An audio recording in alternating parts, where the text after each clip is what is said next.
It's a pleasure. It was a great joy. Uh, Ernie Kenoy, whom I'd worked for, he was a writer on some of the radio things I did as a radio actor, way, way back.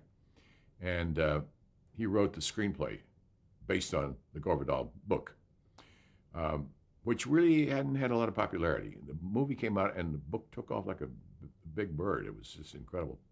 And Vidal himself admits that. He said that we had really brought the interest to the book and had illuminated a lot of things about the book. Well, he was a fine guy to talk to about it. But it was such a joy to work with Sam Waterston and Mary Tyler Moore and John Houseman, and had a wonderful, wonderful cast. And we rehearsed 3 weeks. And it was just, we got to shoot in Richmond, Virginia, where there were lots and lots of wonderfully old, unimproved streets that looked like they did in Lincoln's time.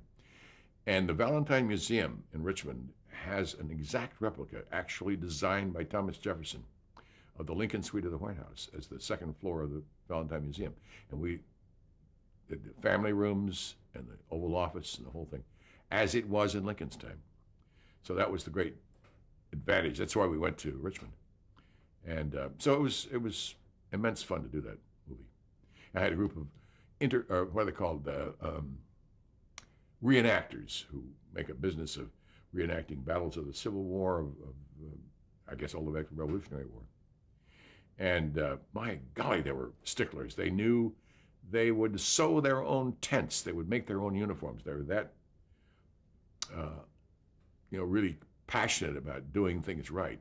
So I would give them directions, and they would sort of question, because was this according to, and so we had, but I had a very helpful series of advisors from them, and they were amazingly good. And the battle scenes, by golly, they'd never done it on film before, but they were very, very bloody good at it, because it was their passion. It was not only their hobby, it was their passion.